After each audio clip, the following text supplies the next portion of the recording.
Hello everyone and welcome to the second session of e-commerce and m-commerce.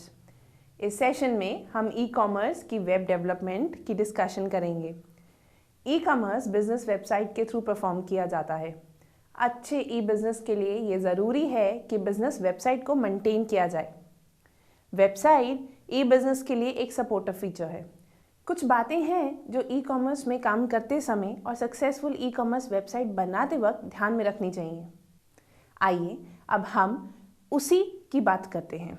The key to build a successful e commerce website. E commerce website बहुत जल्दी modern business success का essential part बनता जा रहा है, जिसके साथ business environment भी ऑनलाइन हो रहा है। अगर ई कॉमर्स वेबसाइट के थ्रू एक बिजनेस सब्सटैंशियल कंट्रीब्यूशन की डिमांड करता है तो उसे कस्टमर की वांट्स और नीड्स को पूरी तरह समझना होगा। ये ऑनलाइन बिजनेस मॉडल का सबसे टफ एस्पेक्ट है। वेब एनालिटिक्स सॉफ्टवेयर जैसे टूल्स गाइडेंस प्रोवाइड करते हैं कि ऑनलाइन बिजनेस वर्ल्ड में प्रोसीड कैसे करना है। वेबसाइट डिज़ाइन टेस्टिंग के थ्रू हम visitor traffic pattern, site traffic monitoring, journal market issues, site पर क्लिकिंग के बारे में पता लगाया जा सकता है। बिजनेस में इन सारी इंफॉर्मेशन को विजिटर्स और पोटेंशियल कस्टमर्स के ऑप्टिमम सोल्यूशन को डेवलप करने के लिए यूज़ किया जाता है। कुछ ऐसे क्राइटेरियाज हैं जो कि एक अच्छे ई कॉमर्स साइट के लिए ज़रूरी है। एक अच्छी ई कॉमर्स साइट कंपनी के एक्चुअल स्टेटस और उसके कॉम्प्रिहेंसिव और सब्सटैंशियल का क्लियर आइडिया देती है। ये ज़रूरी है कि एक ई कॉमर्स साइट को इस तरह से क्रिएट किया जाए कि वो कम से कम समय में काम करने में कैपेबल हो। प्रोजेक्ट में सक्सेस पाने के लिए ये ज़रूरी है कि कंपनी हर बार अपने आप से ये सवाल करे, हमसे कस्टमर क्यों परचेज करेगा। ई कॉमर्स की साइट को अच्छे से बिल्ड करने के लिए इसके अलावा एक इम्पॉर्टेंट पॉइंट ये भी है कि जितना काम इसके लिंक पेज पर होगा उतना ज़्यादा एक्सटर्नल वर्ल्ड में ये अच्छे से काम करती है। बिजनेस को प्रोडक्ट और सर्विस की गारंटी और वारंटी साइट पर कुछ इस तरह से देनी चाहिए कि वो कस्टमर को इंश्योर कर सके कि अगर कुछ भी गलत है तो वो हमेशा उनकी मदद करेंगे। अब हम बात करते हैं कि कैसे एक ऑर्गेनाइजेशन अच्छी वेबसाइट क्रिएट कर सकती है। इसके लिए हम 8 rules for a successful e commerce website को पढ़ेंगे। एक सक्सेसफुल ई कॉमर्स वेबसाइट की डिज़ाइन ऑर्गेनाइजेशन रिटेल के बेसिक्स को अप्लाई करते ही स्टार्ट हो जाती है। एक अच्छी वेबसाइट को बनाने के लिए ये समझना ज़रूरी है कि एक सक्सेसफुल वेबसाइट कैसे बनती है। ई कॉमर्स के ये 8 रूल्स एक सक्सेसफुल वेबसाइट बनाने में मदद करते हैं। वो रूल कुछ इस प्रकार हैं। First rule, the retailer has a product or products that they want to sell. That means retailer के पास मार्केट में सेल करने के लिए प्रोडक्ट या प्रोडक्ट्स हों। सोचिए ज़रा, एक e commerce site without product के क्या ऐसा पॉसिबल है? नहीं। तो इसका मतलब किसी भी ई कॉमर्स ट्रांजैक्शन को करने के लिए प्रोडक्ट का होना नेसेसरी है। सेकेंड रूल है कि the retailer need a place to showcase his product. Retailer या ई टेलर के पास एक बिल्डिंग होनी चाहिए जहां वो अपने प्रोडक्ट को डिस्प्ले कर सके। ट्रेडिशनली ये मार्केट में एक शॉप होती है, पर ऑनलाइन बिजनेस में ये एक वेबसाइट होती है। अब बात करते हैं ट्रेडिशनल रिटेल स्टोर की। वहां पर प्रोडक्ट्स को विंडो में डिस्प्ले किया जाता है, जिससे इम्प्रेस होकर एक कंज्यूमर शॉप में एंटर होता है। वहाँ के शेल्फ पर प्रोडक्ट भी कस्टमर्स की कन्वीनियंस के हिसाब से अरेंज किए जाते हैं। फॉर एग्जाम्पल, जो मोस्ट डिमांडिंग प्रोडक्ट होता है वो शेल्फ में सामने रखा जाता है। लीस्ट डिमांडिंग प्रोडक्ट को अपर शेल्फ पर अरेंज किया जाता है और ये कस्टमर की कन्वीनियंस के हिसाब से ही डिसाइड होता है। इसी तरह ई कॉमर्स वेबसाइट पर नेविगेशन क्रिटिकल होती है। विजिटर्स को भी सेम उसी तरह से विजिबल और इजी टू फॉलो वाले पाथ चाहिए होते हैं। ये नेविगेशन कस्टमर्स की प्रोडक्ट को आसानी से कंपेयर और एग्जामिन करने में मदद करती है। बहुत सारे ई कॉमर्स वेंचर सिर्फ इस वजह से नहीं चल पाते क्योंकि वो अपने प्रोडक्ट की सप्लाई और डिस्ट्रीब्यूशन को टाइम टू टाइम सिक्योर नहीं करते। अब सोचिए, अगर कोई कस्टमर ऑनलाइन शॉपिंग करते वक्त अपने प्रोडक्ट सही टाइम पर नहीं प्राप्त कर पाए या उसे वो नहीं मिले तो वो गुस्सा हो जाएगा और ऐसे में आप उनसे कितनी भी अच्छी तरह से माफ़ी मांग लें पर वो फ्यूचर में आपसे प्रोडक्ट नहीं खरीदेगा और अपने सारे दोस्तों को या जानने वालों को भी बुरी सर्विसेज के बारे में बताएगा। तो ई टेलर को वेबसाइट की डिज़ाइनिंग करते वक्त बहुत ही केयरफुल होना चाहिए। थर्ड रूल है, the retailer chooses a building for a store that is in the good repair and has all the facilities such as electricity, heat that are necessary to make the customer comfortable. बहुत बार retailer अपनी building को properly maintain करना भूल जाता है। इसी तरह अगर ई टेलर अपनी वेबसाइट को रिपेयर नहीं करता है तो जाहिर सी बात है कि कंज्यूमर के लिए वो साइट बहुत टाइम कंज्यूमिंग प्रोसेस होता है। बहुत बार ई टेलर वेबसाइट के बड़े एरिया को लंबे समय तक अंडर कंस्ट्रक्शन में रख देता है या फिर साइट की होस्टिंग सर्विस स्लो होती है। ऐसे में जब पोटेंशियल कस्टमर आपकी साइट पर आएगा और वो उसे डाउन मिलेगी तब वो क्या करेगा? तो वो दूसरी वेबसाइट को विजिट करेगा और वहाँ से अपना पसंदीदा प्रोडक्ट खरीद लेगा। क्या वो दोबारा आपकी वेबसाइट पर आएगा? शायद ना। अगर ई टेलर अपनी ई कॉमर्स वेबसाइट को चलाना चाहता है तो वेबसाइट कंसिस्टेंट और 24/7 होस्टिंग पर होनी चाहिए। वेबसाइट फुली फंक्शनल और कंप्लीट स्टोर की होनी चाहिए जिससे विजिटर ऑनलाइन शॉपिंग कर सके। अंडर कंस्ट्रक्शन और कमिंग सून के बैनर्स नहीं होने चाहिए। इसी तरह वेबसाइट डिज़ाइनिंग में यूजेबिलिटी भी एक इम्पॉर्टेंट कंपोनेंट है। ये ज़रूरी है कि कस्टमर के बाइंग प्रोसेस को आसान बनाने पर ध्यान दिया जाए। फॉर एग्जाम्पल, अगर आपका पोटेंशियल कस्टमर आपकी साइट को अच्छे से नेविगेट नहीं कर पा रहा है तो वो कभी बॉदर नहीं करेगा और वो आपके कॉम्पिटिटर की वेबसाइट पर क्लिक करेगा। तो ये ज़रूरी है कि वेबसाइट रेगुलरली मेंटेन हो। फोर्थ रूल है, the traditional retailer makes the store as attractive as possible and display the product to the best advantage. Similarly ये ज़रूरी है ई कॉमर्स बिजनेस के लिए भी कि वो अपने एक ऑनलाइन कैटलॉग बनाए अपनी ई कॉमर्स वेबसाइट पर जो कि क्रेडिबिलिटी बनाने में मदद करती है। पर कैटलॉग बनाते वक्त ये ध्यान में रखें कि बहुत ज़्यादा पिक्चर्स एक ही पेज पर लोड ना हो जिसकी वजह से वो पेज बहुत स्लोली लोड होता है और पूरी इन्फॉर्मेशन भी प्रोवाइड नहीं कर पाता।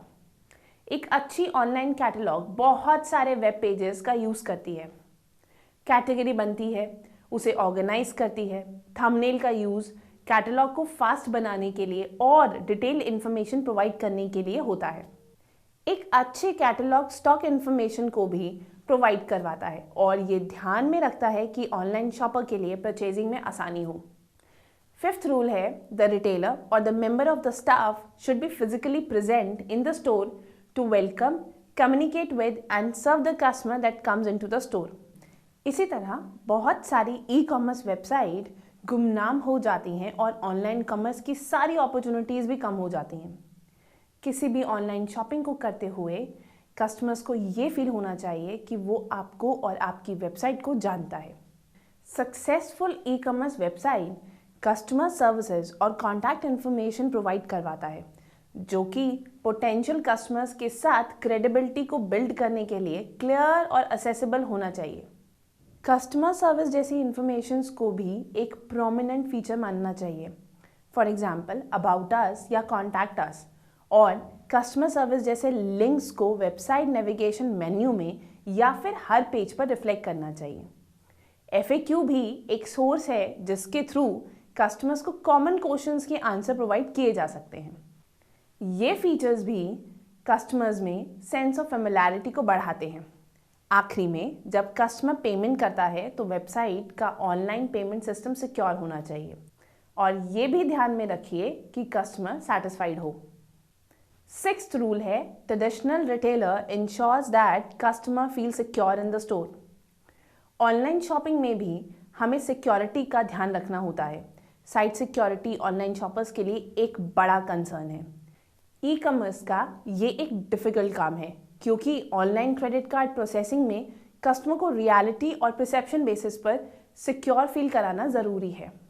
सच्चाई ये भी है कि किसी भी तरह की इंफॉर्मेशन शेयर करना जैसे कि क्रेडिट कार्ड नंबर रिस्की है कंपेयर टू रियल वर्ल्ड जब हम उसे फिजिकल शॉपिंग करते वक्त यूज़ करते हैं।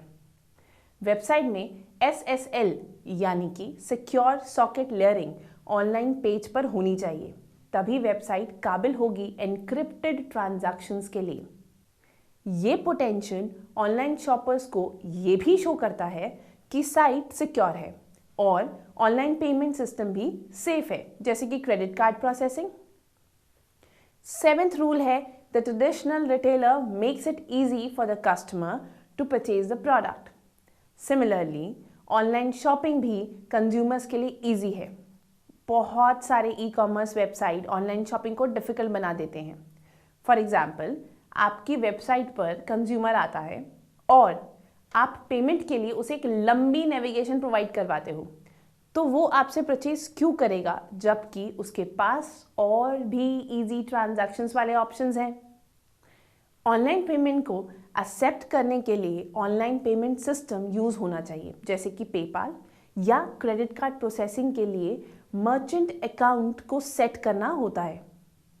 8th रूल है the traditional retailer closes the sale with thank you please come again note.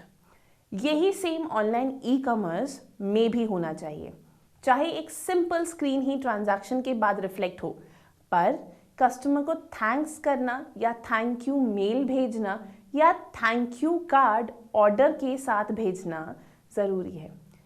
ये ज़रूरी है कि कस्टमर को एप्रिशिएट करें।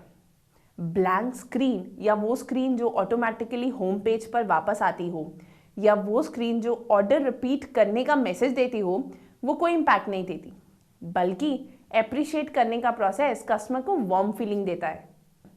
रूल ऑफ ई कॉमर्स को डिस्कस करने के बाद अब हम बात करेंगे essential element of E commerce website. E commerce plan करने के लिए कुछ असेंशियल एलिमेंट हैं जो ध्यान में रखने होंगे। पहला असेंशियल एलिमेंट ये है कि वेबसाइट किस तरह का एक्सपीरियंस कस्टमर को देना चाहती है। दूसरा, डिसाइड कीजिए कि आप कौन से प्रोडक्ट और सर्विस ऑफर कर रहे हैं। तीसरा और आखिरी, आपको अपनी वेबसाइट पर ट्रैफिक क्रिएट करना होगा। इसके अलावा भी कुछ एलिमेंट्स हैं जो वेब डेवलपमेंट में इंक्लूड होते हैं, जो कुछ इस प्रकार है। कंटेंट साइट की सक्सेस की कंटेंट है। साइट पर आने वाले विजिटर्स को इंटरेस्टिंग इन्फॉर्मेशन और इंसेंटिव देना चाहिए विजिट और बाय करने के। इसके अलावा एक अलग तरीका होना चाहिए उसे कांटेक्ट करने का। एक बार जब आपकी वेबसाइट चलने लगती है तो उसे कॉन्टिन्यूसली अपडेट करना चाहिए और फ्रेश कंटेंट भी ऐड करना चाहिए। दूसरा है स्ट्रक्चर। पहले से डिसाइड करें कि कितने पेज होने चाहिए और कितने लिंक होने चाहिए।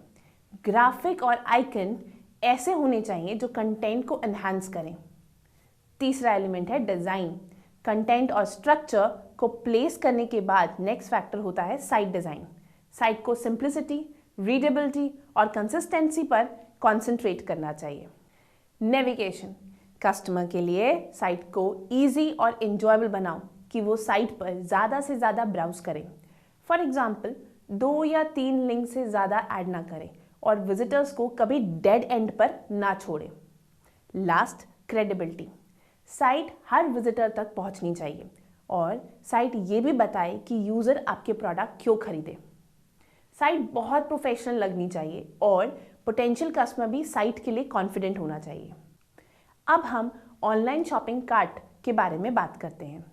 ऑनलाइन शॉपिंग कार्ट एक सॉफ्टवेयर है जो कि ऑनलाइन स्टोर्स, कैटलॉग और ऑर्डरिंग प्रोसेसेस की तरह काम करता है।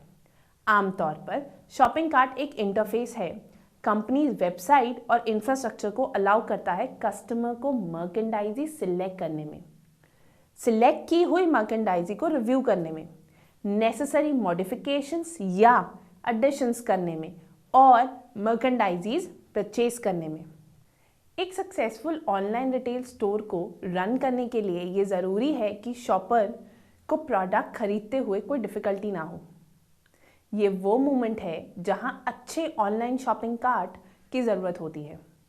बहुत सारे अच्छे शॉपिंग कार्ट ऑनलाइन अवेलेबल हैं, कुछ तो न्यू वेबसाइट के साथ ही आते हैं। ज़्यादा ऑनलाइन शॉपिंग कार्ट अब ई कॉमर्स वेबसाइट के साथ ही आते हैं। शॉपिंग कार्ट के क्या क्या बेनिफिट हैं? सबसे पहला benefit, customer keep track of their items. दूसरा benefit, people trend to buy more. Third benefit, buying on site is just better. Fourth benefit, no nasty surprises at checkout, यानी कि checkout करते वक्त कोई भी प्राइस इशू नहीं होता क्योंकि कस्टमर पहले से टोटल प्राइस जानता है। Fifth, save time and money, सारा काम ऑटोमेटिक होता है, चाहे वो चेकआउट हो, पेमेंट हो या सेंडिंग कंफर्मेशन हो। Six benefit, it easy for people to buy. बहुत से कस्टमर्स हैं जो प्रोडक्ट मोबाइल कॉमर्स से सर्च करते हैं और उसे खरीदते ई कॉमर्स वेबसाइट से हैं with the help of cart. अब हम बात करेंगे मिस्टेक्स के बारे में जो कि small business e commerce website start करते वक्त करता है। फर्स्ट मिस्टेक जो अक्सर की जाती है, under estimating the work involved. बहुत से लोग ई कॉमर्स फील्ड में इस इंटेंशन से आते हैं कि ये बहुत ही ईजी और बेसिक आइडिया ये मानते हैं कि ई कॉमर्स में ऑर्डर लेना और शिपिंग करना होता है, जबकि e commerce business virtual world में लाइव बिजनेस करता है और इससे आगे बढ़ने के लिए फिजिकल एफर्ट्स के साथ साथ इसे ध्यान से सीखना और समझना भी ज़रूरी है। बिजनेस अपने काम को आउटसोर्स भी कर सकता है, ये ध्यान में रखते हुए कि कितना कंट्रोल और विजिबिलिटी की ई कॉमर्स बिजनेस को रिक्वायरमेंट है और जब ई बिजनेस स्टार्ट होता है तब कितना पॉसिबल है उसे कॉस्ट इफेक्टिव रखना। बिजनेस को ये समझना ज़रूरी है कि ई कॉमर्स भी बाकी बिजनेस की तरह ही है, बस ई कॉमर्स ऑनलाइन परफॉर्म होता है और इसकी सक्सेस के चांसेस तब ज़्यादा होते हैं जब ई बिजनेस पूरी तरह से इन्वॉल्व हो। तो ऑपरेटर्स को ई बिजनेस को अंडररेट या अंडर एस्टिमेट नहीं करना चाहिए। Second, no business plan. अगर बिजनेस ऑपरेटर्स के पास कोई बिजनेस प्लान नहीं है तो ये एक कंसर्न का बड़ा मैटर होता है। नो बिजनेस प्लान एक बिजनेस के लिए राइट सिचुएशन नहीं होता। बिजनेस के पास प्लान ज़रूर होना चाहिए, कुछ इश्यूज को ध्यान में रखते हुए। ई बिजनेस को पता होना चाहिए कि क्या सेल करना है और कौन सी मार्केट में। टारगेट कस्टमर को समझो, जानो कि कस्टमर की प्रॉब्लम क्या है और उसके सलूशन को ऑफर कैसे कर सकते हैं। समझो कि कॉम्पिटिटर कौन है, उसकी स्ट्रेंथ और वीकनेस क्या है। क्या कॉम्पिटिटर की वीकनेस प्रॉफिटेबल हो सकती है? क्या आप प्राइस या पोजीशन के क्राइटेरिया के आधार पर कॉम्पिटिटिव हो? ये इंश्योर करें कि ऑनलाइन बिजनेस में इनका क्या एम्फसाइजेस है जो एक डिफरेंस को भी रिफ्लेक्ट करता है। इन सब क्वेश्चंस के आंसर एक न्यू बिजनेस को एक बेटर फाउंडेशन बनाने में और स्ट्रैटेजी बनाने में मदद कर सकते हैं। No marketing strategy. E commerce website को लाइव करना एक बिजनेस की शुरुआत होती है। बिजनेस को ये इंश्योर करना चाहिए कि हर प्लान ठीक से इंप्लीमेंट हो ताकि वेबसाइट पर विजिटर्स आ सके और ट्रैफिक जनरेट हो सके। इसके कुछ फैक्टर्स हैं जो कि ऑनलाइन मार्केटिंग करते वक्त वेंचर को कंसीडर करने चाहिए। सबसे पहले ये समझने की ज़रूरत है कि बेसिक ई कॉमर्स एनालिटिक्स और ट्रैकिंग सिस्टम कैसे काम करेगा, जैसे कि गूगल एनालिटिक्स। दूसरा, एसईओ और पीपीसी के डिफरेंस को समझना। तीसरा, सोशल मीडिया की इंपॉर्टेंस को समझना। चौथा, तीसरी पार्टी जैसे कि ईबे की मदद से स्टैब्लिश्ड मार्केट में रिसर्च करना मार्केटिंग और सेलिंग के लिए। तो ये ज़रूरी है कि ऑनलाइन मार्केटिंग स्ट्रैटेजी बनाई जाए। फोर्थ मिस्टेक है choosing the wrong e commerce platform. एक successful online business e commerce software से चलता है। या तो वो सॉफ्टवेयर वेबसाइट के लिए सपोर्टिव होगा या फिर ऑब्स्टेकल क्रिएट करेगा। अगर आप कोई गलत चॉइस करते हो तो ये ई बिजनेस के पूरे काम को खराब कर सकती है। इसके दो प्राइमरी सॉल्यूशंस हैं। पहला, होस्टेड ई कॉमर्स सॉल्यूशन को अपनाएं जैसे कि shopee.com। दूसरा, पॉपुलर ई कॉमर्स सॉफ्टवेयर प्रोग्राम की कस्टम इंस्टॉलेशन कराना, लाइक मैग्नीटो। तो प्लेटफॉर्म से रिलेटेड किसी भी सपोर्ट को लेने से पहले अपनी टेक्निकल एबिलिटी को जान लें। Last mistake is poorly showcasing products. E commerce business अक्सर अपने आप को वेबसाइट के विजिटर्स और उनकी परसीविंग के अनुसार नहीं ढाल पाता। आप अपने प्रोडक्ट और सर्विसेज को विजिटर्स के सामने कैसे प्रेजेंट करोगे, ये समझना ज़रूरी होता है, जो कि अक्सर निगलेक्ट होता है।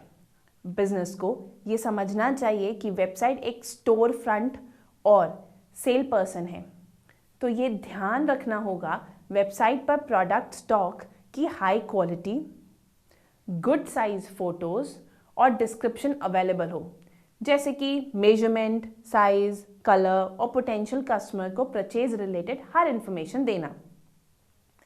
प्रोडक्ट की इंफॉर्मेशन शॉपर के एक्सपीरियंस को बढ़ाती है और सेल्स के चांसेस को भी इंक्रीज करती है।